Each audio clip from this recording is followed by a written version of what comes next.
What's up, YouTube? PokePrimer here. Proud to deliver you our week number 5 team builder here in PRD. We are currently 2-2 over here in PRD, and now we are here taking on Liam and the Ultrasonic Altarias. So, going to be an interesting matchup. As you can see, his team is pretty fucking nasty. He has G-Max Venusaur, Libero Cinderace, Latios, Skarmory, Male Indeedee. He has Chandelure, Suicune, Torkoal, Carbink, Heliolisk, Hitmonlee, and D-Max Captain Reggie Drago. So, he has Sun plus Libero Cinderace plus G-Max Venusaur plus Psychic Terrain. Bruh. That's gonna suck. That's gonna suck to face off against, but I suppose we'll have to just do the best that we can. But, am I supposed to be running Origin Pulse? I thought I was changing to Surf.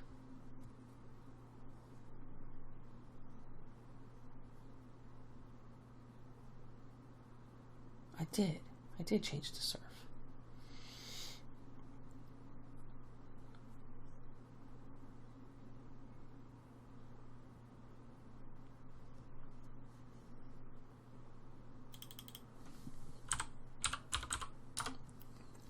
Because I ain't fucking with missing. I ain't fucking with all that. Alright, so his team's terrifying, but I think we can pull off the win here. Let's start things off with Seaman the Kyogre, Chestoberry, Surf, Ice Beam, Thunder, and Rest. 120 HP, 4 in defense, 208 in special attack, and 176 in speed with a timid nature.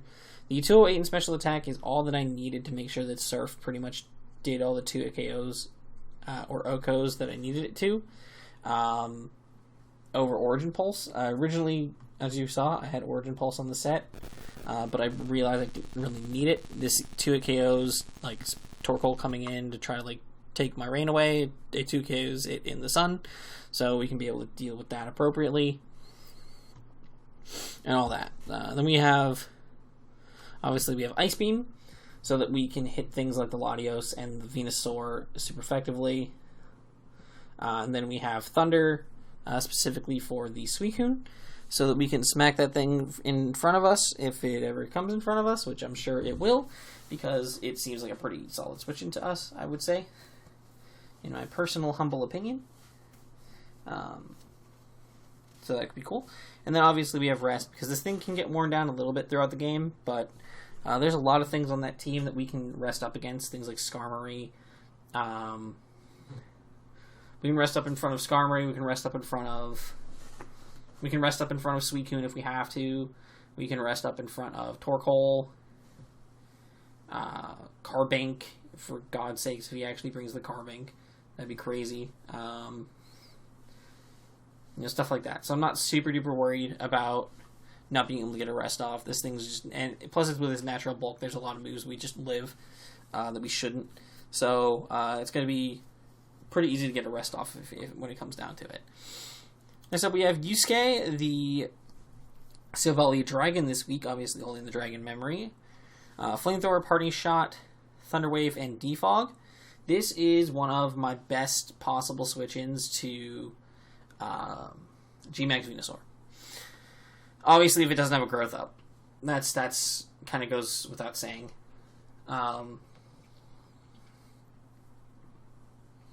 We take any of its potential max moves on the special side. We take 2 max oozes, a max ooze into pretty much any of its other potential max moves. We take both. We take all of that. Comfortably, and that's like Modest Life against Modest Life Orb. We take that. We take 2 of those guaranteed, 2 hits guaranteed from G-Max. And in the process of that, we can choose on the second hit to either Thunder Wave him, so that we can pretty much shut down his speediness, or we can go ahead and Parting Shot to weaken him down. More likely, I'll probably be going for the Thunder Wave. I think that's most likely. But then we also have Flamethrower to take advantage of the sun, so that we can smack that thing with some incredibly hard hits if the sun is up, and we can really mess them up a little bit there if we get the chance to fire one off, for sure. Parting Shot is going to be important in this match because we can keep other things weakened down if possible. This thing lives a hit from Libero Cinderace as well, so potentially T-Wave that as an option as well. We'll see what happens. Yeah, nothing too spectacular to say here. This thing just walls a lot of his team and can kind of like be a nuisance to a lot of it. And then we have Defog because he has some pretty good hazard setters in like Torkoal, Carbank, Skarmory, all problematic, as well as having the Indeedee with the potential for the terrain. So with all that in mind, having a good defogger like Savali is incredibly important in this matchup. Next up, we have Botan, the Cresselia, Leftovers Levitate ability.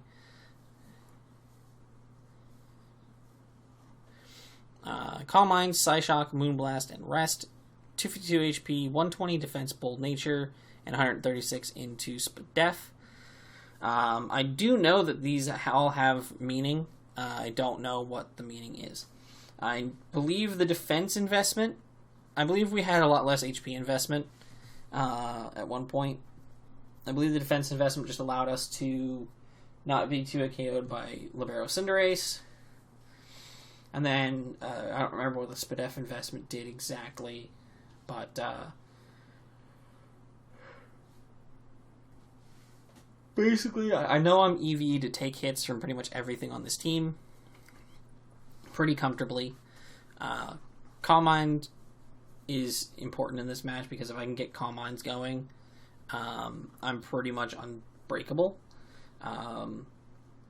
Psyshock nukes most of this team, so that's pretty good.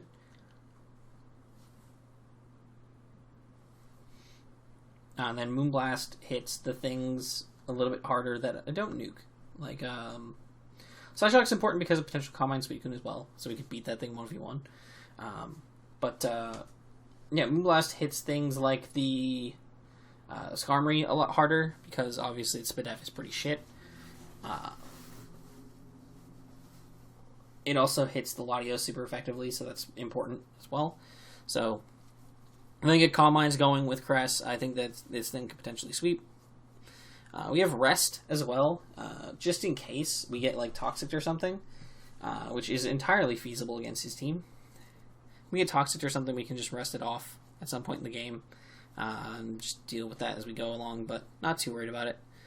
Next up, we have another one with Rest. We have 3 mons with Rest on our team, which is crazy. We have the sleepy bitches this week. We have Hiei, the Galarian Moltres. I've learned my lesson.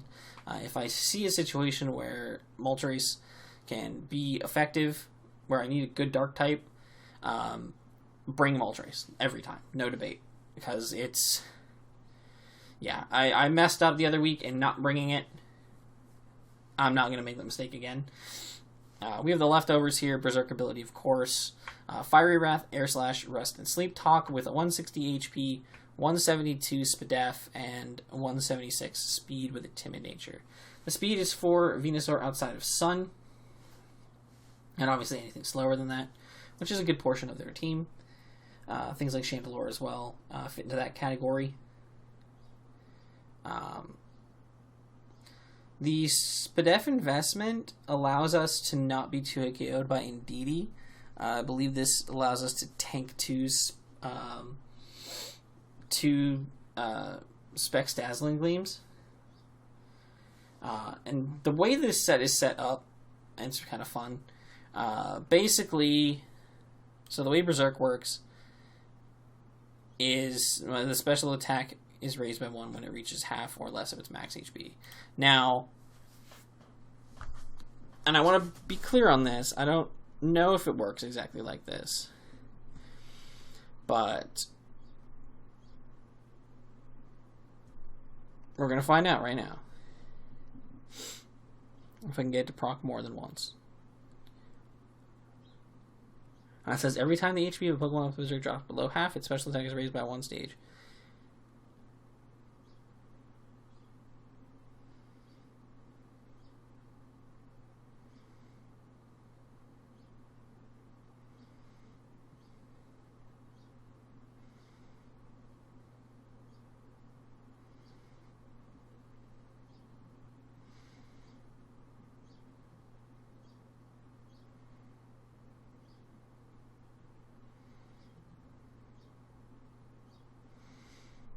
Okay, cool.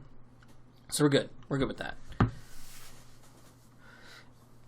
So with Rest and Sleep Talk, this allows us to get below half with our Moltres, get our Berserk boost, rest up, and then we can get more Berserk boosts, as well as Sleep Talking and potentially firing off, big hits with our Fiery Wraths and our Air Slashes, which go... with the combination goes unresisted by his team. Besides Carbink. And if he brings Carbink specifically to wall a dual stab Galarian Moltres, you know what? Kudos to him. He did that. Kudos to him for that decision. That was smart. However, I don't see that happening, and I do see Moltres having a lot of potential to just wax this team, which I think is great. I love Galarian Moltres, and I'm so excited that it looks like it can have a really good matchup this week. Next up, we're bringing Gourmet the Runerigus with the Rindo Berry, Wandering Spirit ability, of course, Stealth Rock, Earthquake, Will-O-Wisp, and Poltergeist. Max HP, max Spadef, 4 into defense. Rindo Berry is not for Venusaur. We are not trying to have this thing face Venusaur. This is for Torkoal, to an extent. This is for Heliolisk, more specifically, because Grass Knot can be a thing on Heliolisk. I don't think you would bring Surf on Heliolisk to deal with Rune, because of the fact that we are going to be in the sun, I'm sure, a lot of this game. And due to that, odds are he probably will bring Grass Knot instead. So we are max Spadef with the Rindo to deal with the Grass Knot coming off of that thing, which I think is important. And just overall, I think being Spadef here is really, really good. Allows me to still take a hit from Chandelure, allows me to still take hits from Suicune, and whatnot. So it's pretty good for us. Stealth Rock could be important in this game. Forces him to utilize his Defoggers and his Spinners really, really often. He has 2 good Spinners with Hitmonlee and Torkoal, and he has 2 really good Defoggers with Latios and Skarmory. I want to try to get as many free turns against him as possible. Force those Defogs, force those spins, whatnot. Get those things going so we can whittle him down pretty quickly. We have the Will-O-Wisp because chip damage is nice on anything, even if it's something that's a special attacker that just has leftovers, and I can cancel those out with the Will-O-Wisp. That would be really important. And then we just have our dual stab Earthquake to smack things like the Torkoal and the Heliolisk really hard. And then we have Poltergeist to hit the things that are above the ground, specifically like the Latios. We can nuke the Latios with that. What's really cool about Poltergeist too, obviously, is I get to scout out and see what items my opponent is running, so that I can better deal with them, kind of scout out their sets and whatnot and see what I'm dealing with. So hopefully that will come into play a lot. I can get some juicy information, because I do like some juicy information. Last but not least, we have Suzaku, the Tapu Koko. Choice specs Tapu Koko because my opponent does not have a ground type. And what do we do when our opponent doesn't have a ground type? We bring a Choice specs Tapu Koko, and we just click buttons. We have Volt Switch, Discharge, Dazzling Gleam, and Thunderbolt. This thing is walled by Venusaur, and I don't care, because we're never going to be in on Venusaur. Ever. It's not going to happen. We're just clicking Volt Switch all the time.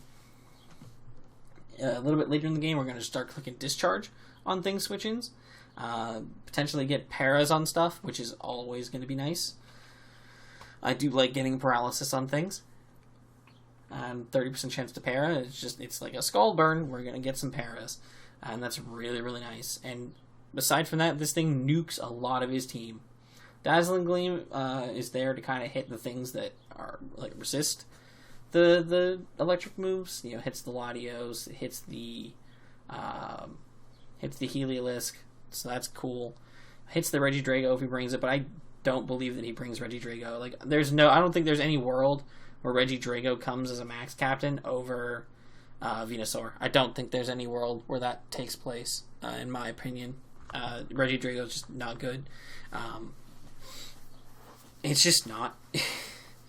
I'm not saying it's not good. It's really good if your opponent doesn't have a fairy type. But I feel like as a max captain, it would be incredibly underwhelming. In a non-doubles situation, where it can, like, obviously just spam max Knuckles or whatever to get attack boosts or something like that. This thing just fucks up his team. And if I think I need a little bit extra oomph, I'm going to click Thunderbolt. So I'm feeling really confident with having Tapu Koko here. This thing is a menace for his team, and it's gonna put in a crazy amount of work against our opponent this week. But that's going to be it for the Team Builder. Thank you guys for watching. If you guys enjoyed, make sure to leave a like down below. The battle will be going up tomorrow. But until then, I'm signing off. Peace.